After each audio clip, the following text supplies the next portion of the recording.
तो स्टार्ट करते हैं हमारा चैप्टर आज का class. Einstein's mass energy equivalence पे होगी। पहले बात करते हैं जो चीज़ें हम लोग कल नहीं कवर अप कर पाए थे, आज उस पर थोड़ा सा ध्यान देते हैं। तो पहली चीज़ है आपका साइज ऑफ न्यूक्लियस। कल हमने पढ़ा था न्यूक्लियस क्या होता है। आज न्यूक्लियस की प्रॉपर्टीज के बारे में जाने कि न्यूक्लियस का साइज कितना होता है, वॉल्यूम कितना होता है, किस पे वो डिपेंड करता है। ठीक है। अच्छा, इसका ऑर्डर फर्मी में होता है। फर्मी मैंने आप लोगों को कल बताया था। फर्मी क्या होता है? 10⁻⁻15 मीटर। इसको हम लोग बोलते हैं 1 फर्मी, क्योंकि न्यूक्लियस के साइज इसी में आती है, इसलिए हम लोग यूनिट फर्मी यूज कर रहे होते हैं। ठीक है। As the number of nucleons in nucleus increases, its size also increases, and relation between its radius and mass number is this. तो ये रिलेशन आता है, ठीक है, R directly proportional to A to the power 1/3। ये relation आता है। ये कहाँ से आता है ये आपको जानने की जरूरत नहीं है, बस आपको इतना समझ में आना चाहिए कि जो हमारा रेडियस होता है न्यूक्लियस का, वो डायरेक्टली प्रोपोर्शनल होता है ए टू द पावर 1/3 के।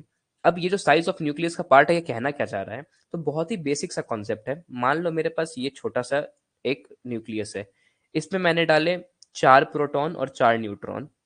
ठीक है, इसके अंदर है मेरे 4 प्रोटॉन और 4 न्यूट्रॉन, और मेरे पास एक दूसरा रेडियस है, इसमें है 10 प्रोटॉन और 10 न्यूट्रॉन। तो जाहिर सी बात है, कोई भी बता सकता है कि इसकी साइज बड़ी होगी as compare to this size. क्यों? क्योंकि इसके पास ज्यादा नंबर ऑफ प्रोटॉन्स और न्यूट्रॉन्स का जो सम है उसके पास ज्यादा है। इसके पास प्रोटॉन्स प्लस न्यूट्रॉन्स कितने हैं? 8 हैं। इसके पास कितने हैं? 20 हैं। तो ऑफकोर्स जिसके पास ज्यादा होगा उसके पास उसकी साइज ज्यादा होगी। इसको आप लोग कंपेयर कर सकते हैं किस चीज से? आपने वाटर बॉल्स देखा होगा। जिस वाटर बॉल के अंदर कम वाटर होता है उसकी साइज छोटी होती है, जिसके अंदर ज्यादा वाटर होता है उसकी साइज बड़ी होती है। तो वाटर बॉल्स, जो वाटर मॉलिक्यूल्स, उसको आप कंपेयर कर सकते हैं आपके प्रोटॉन्स और न्यूट्रॉन्स से। तो जिसके अंदर ज्यादा प्रोटॉन्स और न्यूट्रॉन्स का नंबर है, बहुत ही छोटी सी बात है कि उसकी साइज ज्यादा होगी। बस यही सिंपल चीज कहना चाह रहा है। इसके रिगार्डिंग एक रिलेशन दे दिया हम लोगों को, जो कहता है R directly proportional to A to the power 1/3। यानी कि जो मेरा रेडियस ऑफ न्यूक्लियस है वो डायरेक्टली डिपेंड कर रहा है किस पे? मास नंबर के पावर 1/3 पे डायरेक्टली प्रोपोर्शनल है। ठीक है। अच्छा, इसी को जो हम लोग हटाते हैं तो एक प्रोपोर्शनैलिटी कांस्टेंट आता है आर नॉट। इस साइन को जो हम लोग हटाएंगे तो एक प्रोपोर्शनैलिटी कांस्टेंट आता है आर नॉट। आर नॉट एक कांस्टेंट है और उसकी वैल्यू 1.2 फर्मी के बराबर होती है। ये चीज आप लोग याद रख लीजिएगा, क्योंकि आगे क्वेश्चंस में ये काम आने वाला है, कभी कभी इस पे क्वेश्चन आता है। तो एक चीज हमने समझ ली कि R directly proportional to A to the power 1/3 होता है। इस प्रोपोर्शनैलिटी कांस्टेंट को हटाने के लिए हमने आर नॉट लगाया है यहाँ पे। तो ये हो गया R is equal to R naught A to the power 1/3, जहाँ पे आर नॉट की हमारी जो वैल्यू होती है वो होती है R naught is equal to 1.2 fermi metre. ठीक है, बहुत ही बेसिक सी चीज थी। नेक्स्ट आते हैं हमारे वॉल्यूम ऑफ न्यूक्लियस पे। अब अगेन वॉल्यूम किसके डायरेक्टली प्रोपोर्शनल होता है? आर क्यूब के। क्यों आर क्यूब डायरेक्टली प्रोपोर्शनल होता है? याद कीजिए, आप लोगों ने बचपन में एक फॉर्मूला पढ़ा था, वॉल्यूम ऑफ स्फेयर।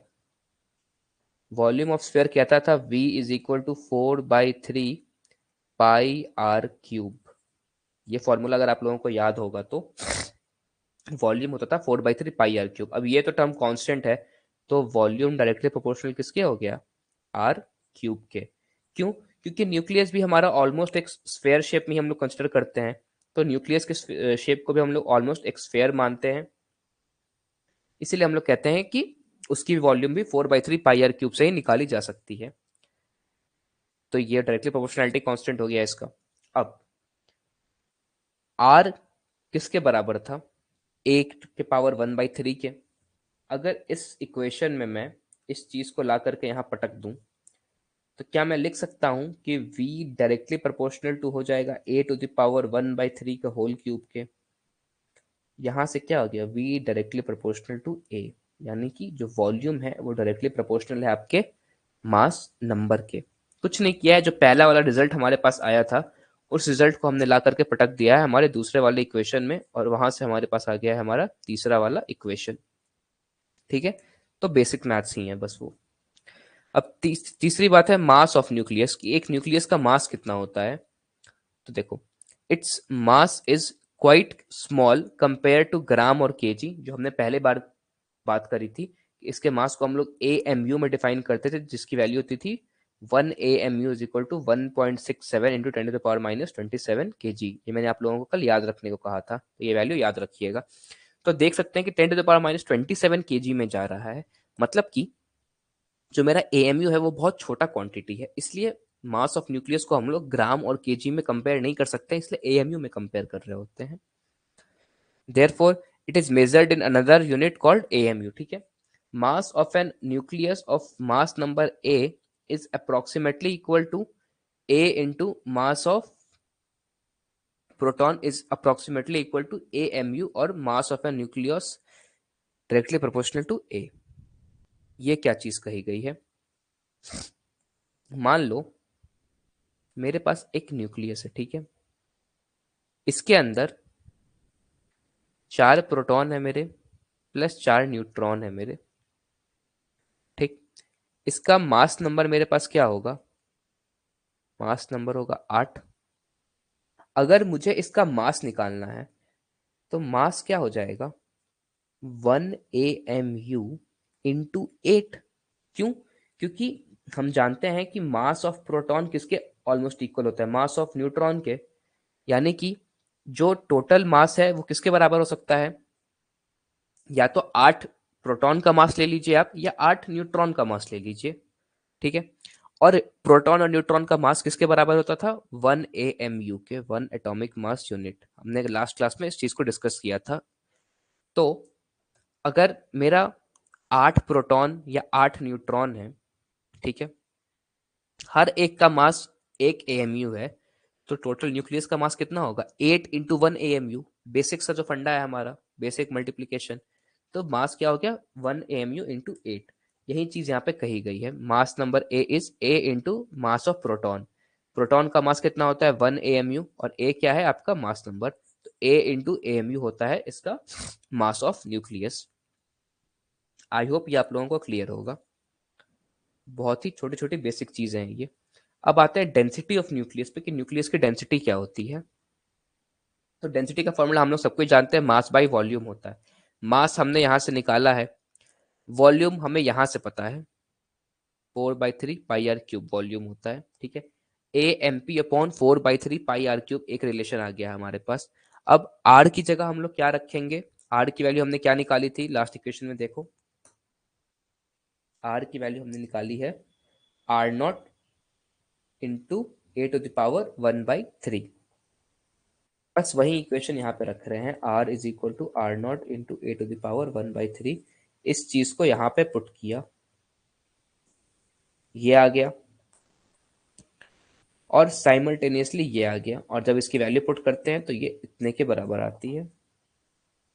देखो, डेंसिटी को हम लोग डिफाइन करते हैं क्या? Mass by volume. मास कितना होता है अभी हमने निकाला था? 1 AMU इंटू 8 क्या था मेरा यहाँ पे? मास नंबर था। A into mass of proton divided by volume क्या होता है? 4/3 πr³। अच्छा, अब R को हम लोगों ने लिखा R0 इंटू A⁻⁴ तो R³ को क्या लिखेंगे? R0³ into A। इस चीज को यहाँ पुट किया तो ये आ गया A into mass of proton divided by 4/3 R³ क्या हो जाएगा? R0³ into A। ए से ए को मैंने किया कैंसिल, बचा क्या यहाँ पे? मास of proton divided by 4/3 πr0³। अब ये सारी चीजों की वैल्यू मुझे पता है। मास ऑफ प्रोटॉन मुझे पता है 1 AMU, 4/3 पता है, पाई पता है, R0 पता है क्या? 1.2 फर्मी मीटर। जब इस पूरे चीज को आप लोग सॉल्व कीजिएगा, कैलकुलेटर में डाल करके आप रीचेक कर सकते हैं, तो उसकी वैल्यू बनती है इतनी, 2.3 इंटू 10⁻17 kg पर मीटर क्यूब। 2.3 इंटू 10⁻17 kg पर मीटर क्यूब। अब ये वैल्यू इतनी इंपॉर्टेंट क्यों है? अब ये वैल्यू इतनी इंपॉर्टेंट क्यों है? ये वैल्यू आपके लिए सबसे इंपॉर्टेंट वैल्यू इस पूरे चैप्टर में। क्यों?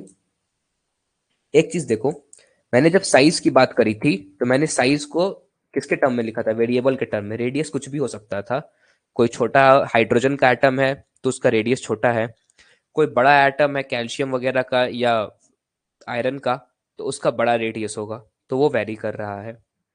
वॉल्यूम मास नंबर पे वैरी कर रहा है, किसी का वॉल्यूम छोटा है किसी का वॉल्यूम बड़ा है। मास भी वैरी कर रहा है, किसी में ज्यादा प्रोटॉन प्लस न्यूट्रॉन है किसी में कम है। पर डेंसिटी की जो मेरी वैल्यू निकल करके आई है वो एक कांस्टेंट वैल्यू निकल करके आई है। सबसे हैरानी की बात ये है, रो की वैल्यू आई है 2.3 into 10 to the power 17 kg पर मीटर क्यूब। ये एक कांस्टेंट वैल्यू मेरे पास निकल करके आई है। मतलब कि इस दुनिया का कोई सा भी मैं ले करके आ जाऊं न्यूक्लियस, उसकी वैल्यू अप्रोक्सीमेटली इतनी ही रहने वाली है डेंसिटी की। यानी कि डेंसिटी जो है मेरा हर न्यूक्लियस के लिए अप्रोक्सीमेटली कांस्टेंट रहने वाला है। अब इसी चीज पर मेरा डायरेक्ट क्वेश्चन आया था नीट के एग्जाम में। क्वेश्चन था कि आयरन का वो दिया हुआ था मास नंबर और उसका एटॉमिक नंबर, और पूछा था बच्चों से कि बताओ आयरन की डेंसिटी क्या होगी।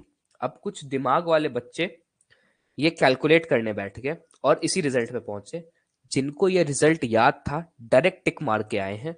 या तो एग्जाम में आपके पास 2.2 दिया हुआ होगा या 2.3 या 2.4, इन तीनों में से कोई एक वैल्यू होगी, सीधा उसको टिक मार के आ जाना है आंख बंद करके, कोई और वैल्यू को चेक नहीं करना है, बाकी वैल्यू इधर उधर की होगी। 2.2 2.3 या 2.4 दिखेगा उसको टिक मार के आ जाना है, डेंसिटी कांस्टेंट रहने वाली है हमेशा। बहुत ही टाइम सेविंग कॉन्सेप्ट है ये आपका। अगर आप ये करने बैठेंगे बहुत टाइम लगने वाला है आप लोगों को।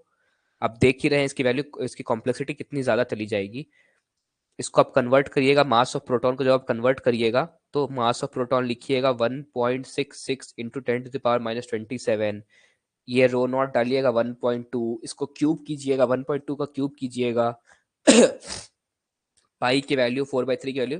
तो कुछ दिमाग वाले बच्चे ये करने बैठ भी गए थे, आंसर 5-10 मिनट लगा करके यही निकाल के लाए। पर जिनको कॉन्सेप्ट याद था डायरेक्ट टिक मार के आए थे। ठीक है, तो ये वैल्यू जरूर याद रखिएगा। डेंसिटी ऑफ न्यूक्लियस का डायरेक्ट क्वेश्चन बहुत बार आ चुका है। चलिए, यहां तक सबको को क्लियर है। प्रॉपर्टीज ऑफ न्यूक्लियस में कोई डाउट नहीं किसी को।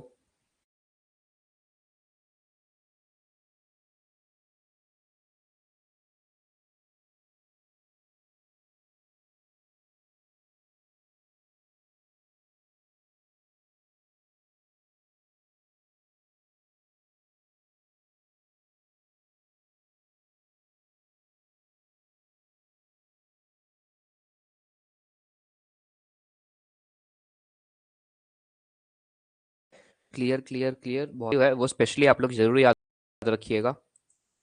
मैं नहीं चाहूंगा कि मेरे बच्चे वहां जाकर के एग्जाम हॉल में बैठ करके वो कैलकुलेशन परफॉर्म कर रहे हैं। ठीक है, अब आते हैं पहले क्वेश्चन पे। बहुत ही आसान सा क्वेश्चन है।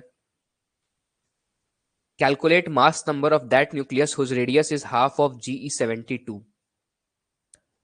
ठीक है, आपको ए की वैल्यू दी हुई है 72।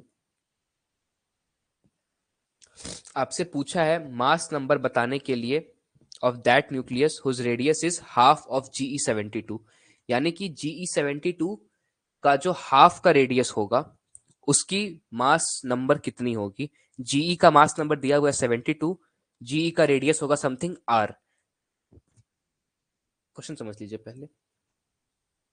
GE72 दिया हुआ है आप लोगों के पास, ठीक है। इसका मास नंबर है 72 और रेडियस है समथिंग आर।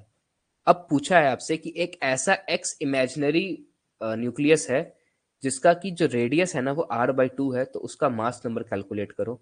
अब सीधा सीधा सवाल जाता है कि रेडियस और मास नंबर में मेरे पास एक ही रिलेशन है, R directly proportional to A⁻⁴ यानी कि R1/R2 की वैल्यू कितनी हो जाएगी, A1⁻⁴ divided by A2⁻⁴। R1 कितना है, ये वाला R हो जाएगा। R2 कितना है, R/2 हो जाएगा, इक्वल टू A1 कितना है आपके पास 72 डिवाइडेड बाई A2 कितना है वो निकालना है, टू द पावर 1/3। बेसिक सा इक्वेशन बन रहा है। ये R से R गया, ये ऊपर 2 जाएगा, ये इधर क्यूब होगा तो बन जाएगा 8 = 72/8 ए की वैल्यू आ जाएगी 72/8 यानी कि 9, यानी कि ए इज इक्वल टू हो जाएगा आपके पास 9। तो X9 मेरा वो इमेजिनरी न्यूक्लियस है जिसका रेडियस हाफ है और जिसका की मास नंबर 9 है। क्लियर? पहला क्वेश्चन बहुत ही सिंपल सा क्वेश्चन था, कोई डाउट नहीं इस क्वेश्चन में? हो जाएगा, सबसे ऐसा क्वेश्चन आएगा एग्जाम में तो।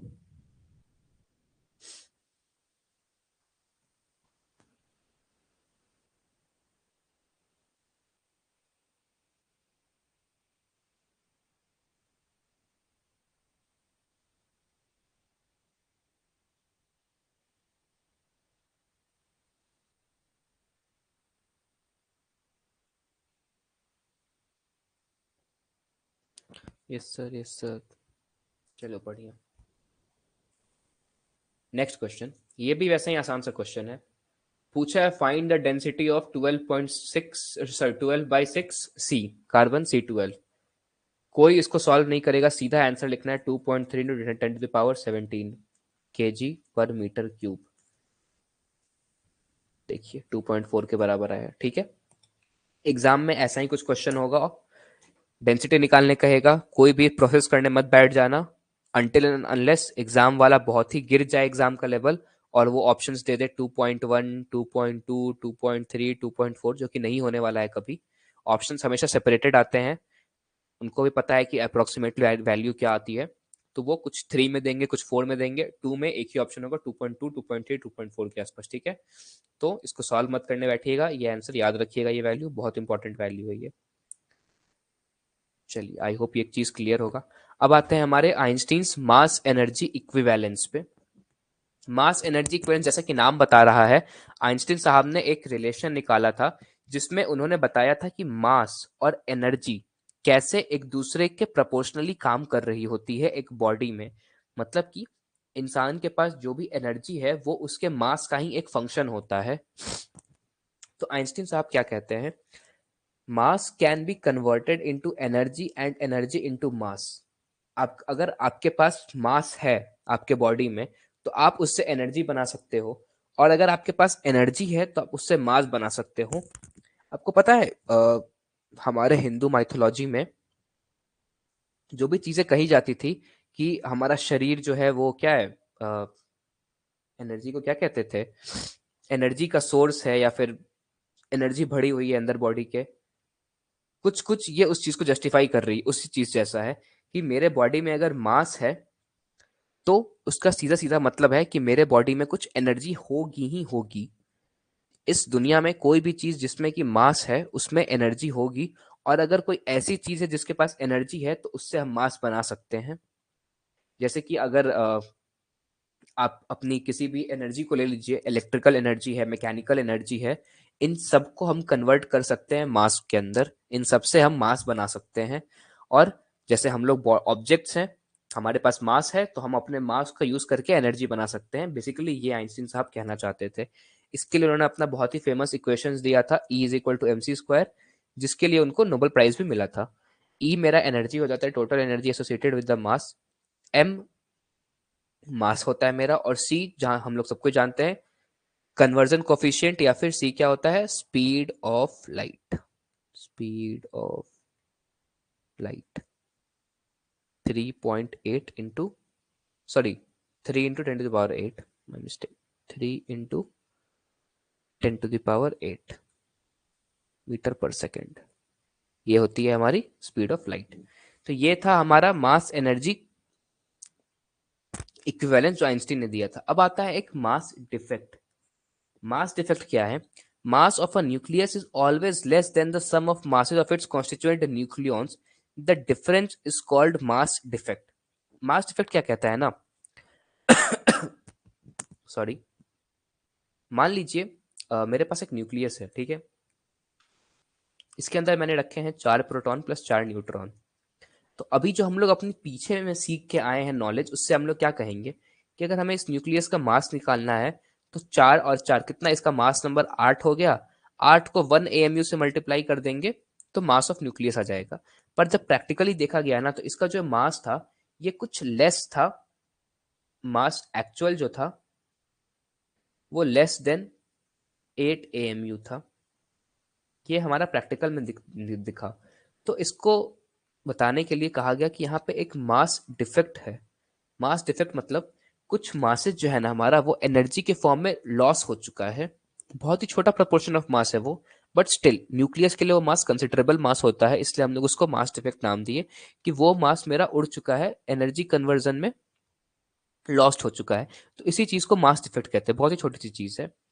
तो देखो, it is observe mass of nucleus. मान लो कोई ऐसा एक न्यूक्लियस है, X A Z B M, mass of proton is mp and mass of neutron is mn, then mass defect delta m is equal to z into mp plus a minus z into mn minus m। ये क्या कहना चाह रहा है? घबराना नहीं है उसको देख करके, बहुत इजी सी चीज है, बस कॉम्प्लेक्स करके बता रहा है आप लोगों को। देखो, ए एक्स जेड मेरा ये रिप्रेजेंटेशन है, ठीक है। अब हम लोग सबको जानते हैं कि ए क्या है, मास नंबर है, और जेड क्या है, जेड उसका नंबर ऑफ प्रोटॉन्स है, ठीक है। अगर मुझे इस न्यूक्लियस का मास निकालना है, तो मैं उस न्यूक्लियस का मास कैसे निकालूंगा? मास ऑफ दिस न्यूक्लियस क्या होगा? इसको मास ऑफ एम डैश, हाँ एम से रिप्रेजेंट करते, चलो ठीक है। मास ऑफ न्यूक्लियस क्या होगा? Number of protons into 1 AMU plus number of neutrons into 1 AMU। तो नंबर ऑफ प्रोटॉन्स कितने हैं मेरे पास? जेड है, तो ये हो जाएगा Z into mass of proton, ठीक है, प्लस जो जो चीज हमने यहाँ पे की थी, 4 प्रोटॉन और 4 न्यूट्रॉन थे, तो 4 इंटू मास ऑफ प्रोटॉन और 4 इंटू मास ऑफ न्यूट्रॉन किया था ना, तो वही चीज कर रहे हैं। आप चाहें तो मास ऑफ प्रोटॉन और मास ऑफ न्यूट्रॉन को एक ही साथ कंसिडर कर सकते हैं। मैं अलग अलग करके इसलिए बता रहा हूँ क्योंकि कई बार क्वेश्चन में ना मास ऑफ प्रोटॉन और मास ऑफ न्यूट्रॉन अलग अलग दिया हुआ होता है, क्योंकि थोड़ा सा डिफरेंस होता है, हम लोग जानते हैं। तो कई बार प्रिसाइज कैलकुलेशन के लिए दोनों का मास अलग अलग दिया हुआ होता है, तो उस केस में आपको दोनों के जो नंबर्स हैं कि कितना न्यूट्रॉन है और कितना प्रोटॉन है, दोनों को अलग अलग फैक्टर से मल्टीप्लाई करना होता है। तो इसलिए मैं अलग अलग दिखा रहा हूं। अगर क्वेश्चन में मेंशन नहीं हो तो आप लोग डायरेक्ट z इंटू 1 AMU कर सकते हैं। चलिए, z into mass of proton कर लिया हमने। अच्छा, इसके बाद मेरे पास नंबर ऑफ न्यूट्रॉन कितना बचेगा? a माइनस जेड बचेगा, a minus Z into mass of neutron. ये a माइनस जेड क्यों बचा था? a याद कीजिए मास नंबर है, z नंबर ऑफ प्रोटॉन्स है। मास नंबर क्या होता है? Number of protons plus number of neutrons. तो a माइनस जेड क्या हो जाएगा? Number of neutrons. ये हो गया मेरा मास, ठीक है, जो हमने कैलकुलेट किया।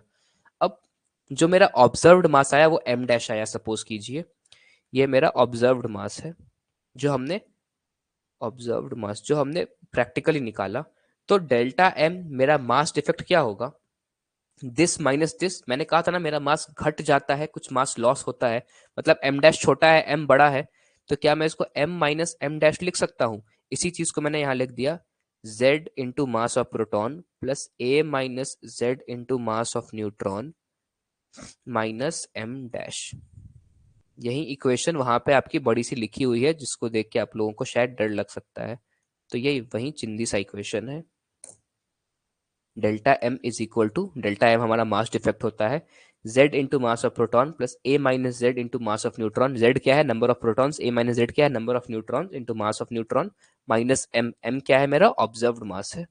यही चीज मैंने आपको यहाँ बताई है। डेल्टा एम को मैं यहाँ लिख देता हूँ, mass defect.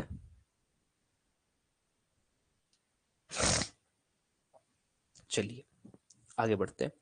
If m is taken as mass atom instead of mass of nucleus, then delta m is equal to z into mp plus me plus a minus z into mn minus m atom।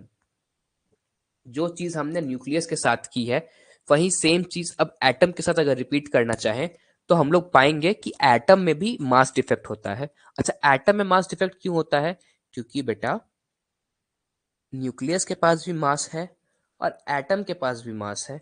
जब nucleus का मास consider करेंगे तो मास of neutron plus mass of proton consider करेंगे।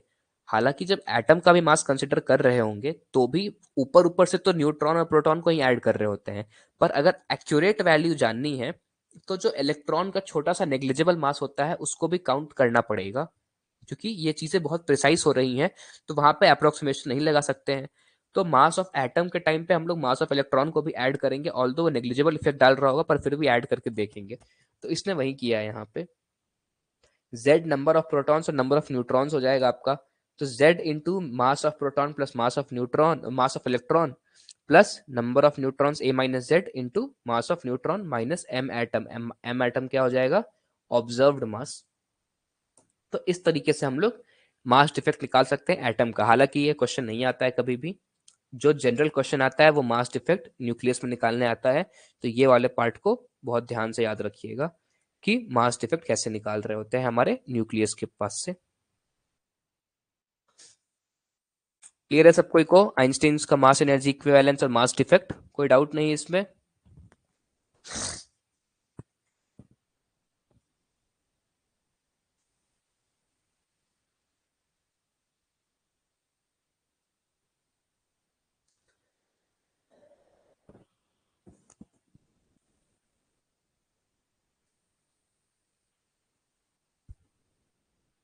Clear sir. चलिए दीपिका जुवेरिया, आप लोग को भी क्लियर है बेटा?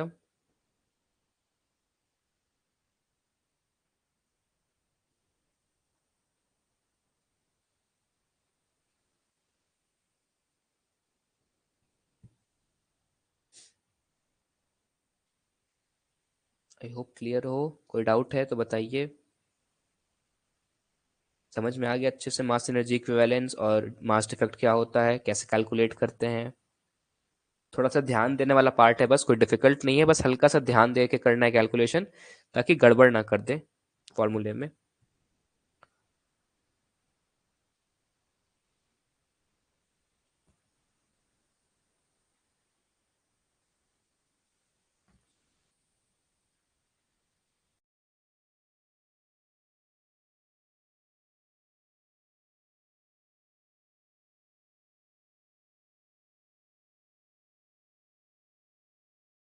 चलिए हैं।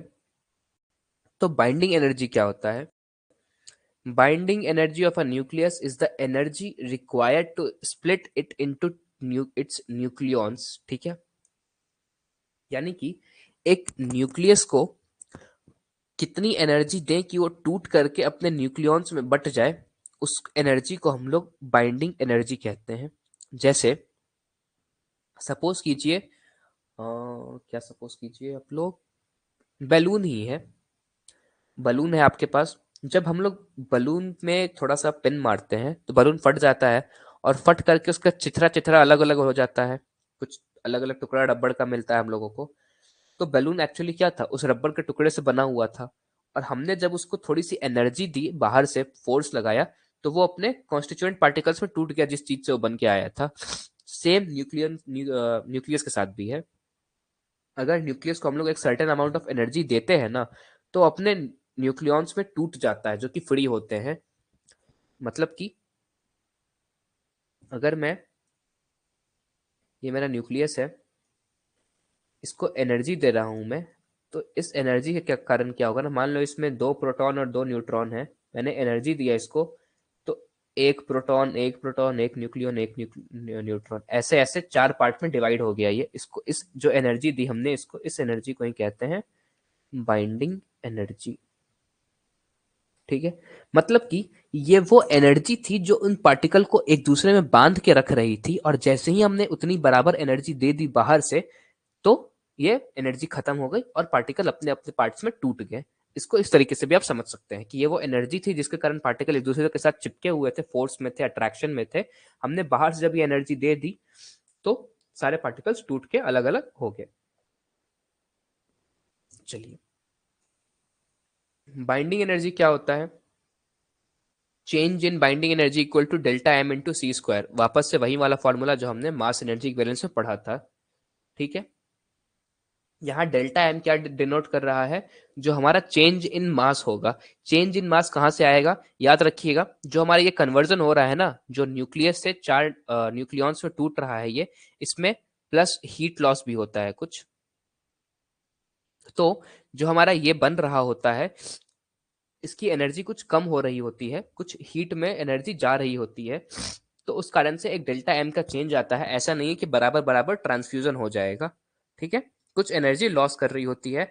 तो जो न्यूक्लियॉन्स के मास का सम है, अगर मैं प्रोटॉन प्लस न्यूट्रॉन करूंगा, तो उसका मास जो आएगा, और जो इस पूरे न्यूक्लियस का मास आता है, दोनों के मास में एक डिफरेंस होने वाला है। उसी डिफरेंस को हम लोग डेल्टा एम से डिनोट कर रहे होते हैं।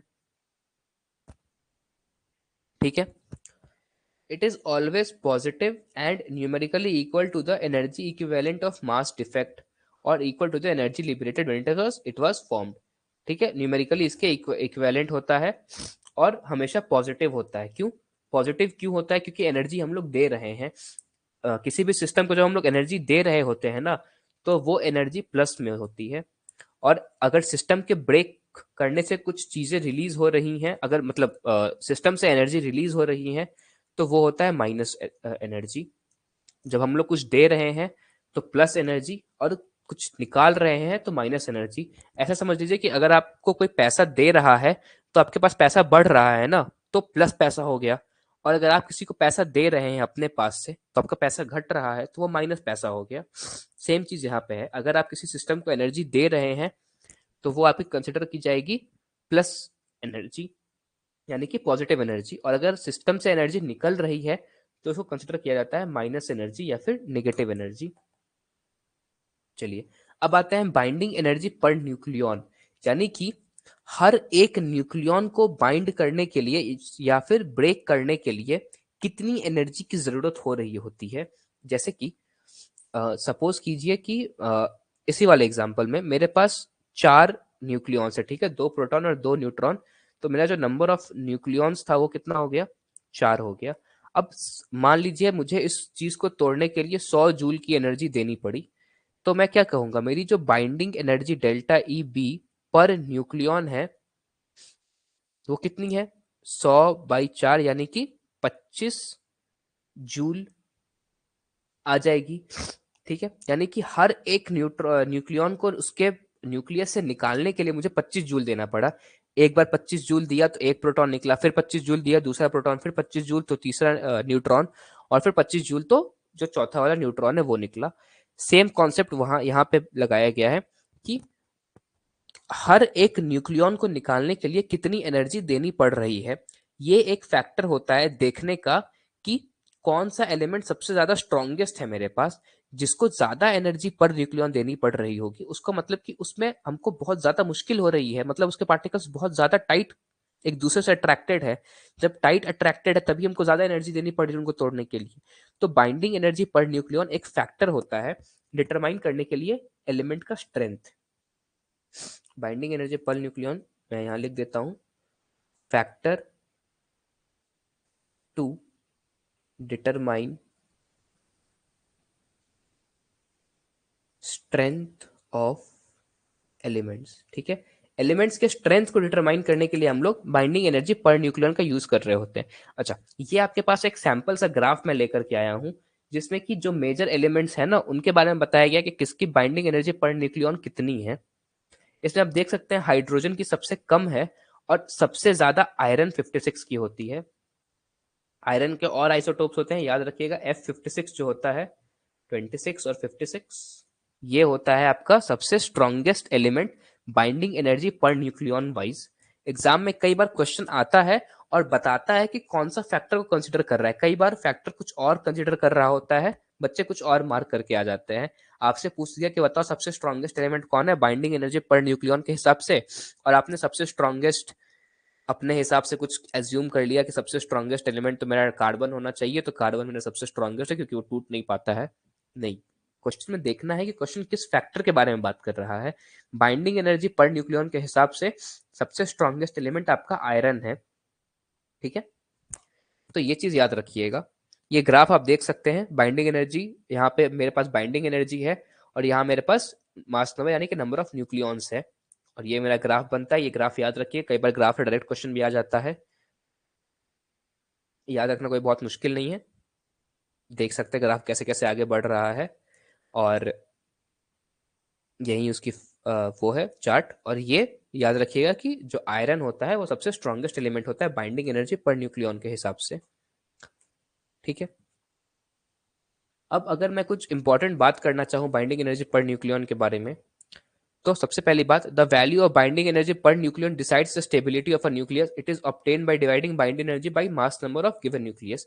ये हमने बात कर ली कि इसको ऑब्टेन कैसे किया जाता है। और दूसरी चीज क्या है, न्यूक्लियस की स्टेबिलिटी को बताता है। ऑफ कोर्स ये भी हमने बात करी कि जिसकी बाइंडिंग एनर्जी पर न्यूक्लियन ज्यादा होगी उसका न्यूक्लियस ज्यादा स्ट्रांग है। ज्यादा स्ट्रांग है मतलब ज्यादा स्टेबल है, तो उसको तोड़ना थोड़ा मुश्किल है। जिसका कम है उसको तुरंत तोड़ दिया जाएगा, तो अनस्टेबल न्यूक्लियस में आता है। ठीक है।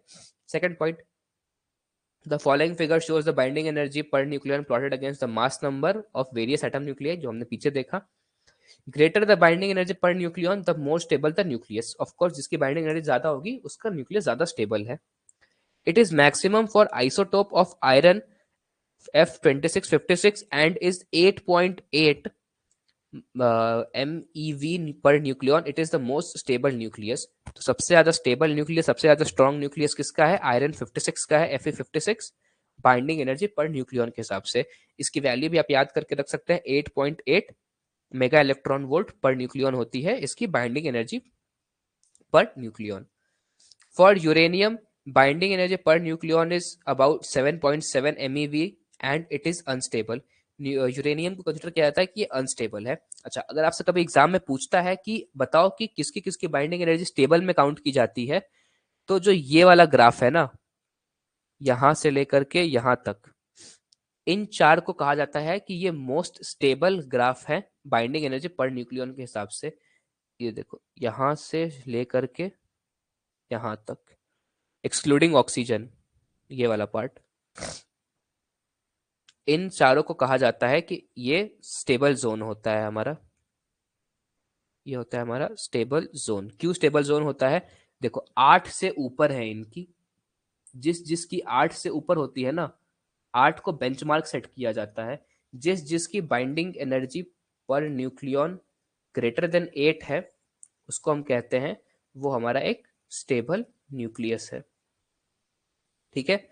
तो सबसे स्टेबल कौन कौन आएंगे सबसे स्टेबल वाले में? सल्फर, आयरन, ये होता है आई गेस MO, मुझे याद नहीं है, मेरी केमिस्ट्री वीक है। ये आयोडीन होता है। MO आई गेस मेलिडियम, मोलिबियम, ऐसा कुछ होता था।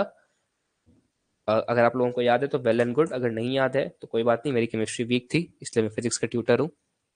पर आई गेस मोलिबेडनम या कुछ होता था MO, आप एक बार चेक कर लीजिएगा। ठीक है। तो और एक ऑक्सीजन भी, ऑक्सीजन का कौन सा आइसोटोप? O16 जो है ऑक्सीजन का। देखो यहाँ पे दो पार्ट दिखे हुए हैं, मैं अगर इरेज करके आप लोगों को दिखाऊं तो ऑक्सीजन के यहाँ पे दो आपको आइसोटोप्स लिखे हुए हैं। एक O16 है और एक O18 है। जो मेरा O16 है ना, वो आता है स्टेबल वाले में, और जो O18 है वो अनस्टेबल वाले में है। इस 8 को अपनी बेंचमार्क मानिएगा। 8 के ऊपर जिसका जिसका भी जा रहा है उन सबको हम लोग स्टेबल जोन में मानते हैं कि उन सबका जो बाइंडिंग एनर्जी न्यूक्लियस है वो स्टेबल है, क्योंकि बाइंडिंग एनर्जी पर न्यूक्लियन 8 के ऊपर जा रही होती है। तो अगर मैं लिखूं कि स्टेबल न्यूक्लियस क्या होता है? जिसकी binding energy per nucleon greater than equal to होती है 8। इसके अंदर एलिमेंट्स कौन कौन से आते हैं? तो O16 आता है मेरे पास, फिर मेरे पास सल्फर आता है, आयरन का 56 आता है, मोलिबेडनम आता है, और आयरन ये आयोडीन आता है। ठीक है। इतना पार्ट क्लियर है सबको को? किसी को कोई डाउट नहीं इतने पार्ट में? बाइंडिंग एनर्जी पर न्यूक्लियन का फैक्टर कैसे होता है, कैसे काम करता है, और कैसे कैलकुलेट किया जाता है? क्लियर है सबको को?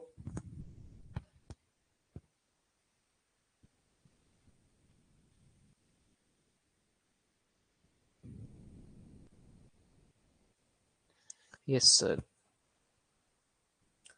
चलो बढ़िया। तो आगे हमारे पास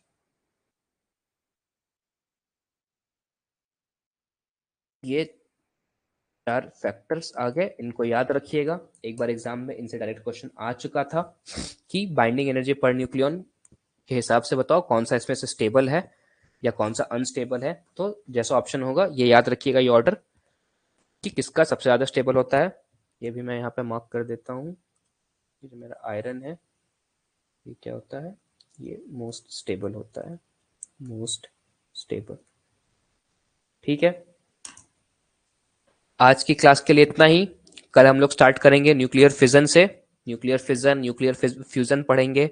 एटॉमिक रिएक्टर्स में कैसे काम करता है, जो एटम में चेन रिएक्शन होता है वो कैसे काम करता है, इन सब के बारे में कल तो नहीं, और नेक्स्ट वीक में जो हमारी क्लास होने वाली है उस क्लास में हम लोग पढ़ेंगे न्यूक्लियर फिजन, न्यूक्लियर फ्यूजन और चेन रिएक्शन कैसे प्रोपोगेट करता है, उसके फायदे क्या होते हैं, उसका नुकसान क्या होता है। उसी चेन रिएक्शन से आप एटम बॉम्ब भी बनाते हैं, उसी चेन रिएक्शन को परफॉर्म करके आप न्यूक्लियर एनर्जी का यूज करके इलेक्ट्रिसिटी भी जनरेट कर रहे होते हैं न्यूक्लियर पावर प्लांट्स के अंदर। तो डिपेंड करता है कि आप किस तरीके से न्यूक्लियर एनर्जी का यूज कर रहे हैं उस पर। अगर आपका बैलेंस्ड चेन रिएक्शन हो रहा है, अगर आप चेन रिएक्शन को अपने बैलेंस कर रहे हैं तो उससे आप अच्छा खासा एनर्जी बना सकते हैं। और अगर आप एकदम खुला छोड़ दे रहे हैं, अनबैलेंस कर रहे हैं, तो उसी सेम चेन रिएक्शन से एटम बॉम्ब भी बन रहा होता है। ठीक है, तो ये सब हम लोग नेक्स्ट क्लास में डिस्कस करेंगे। तब तक के लिए thanks for joining, bye, good night.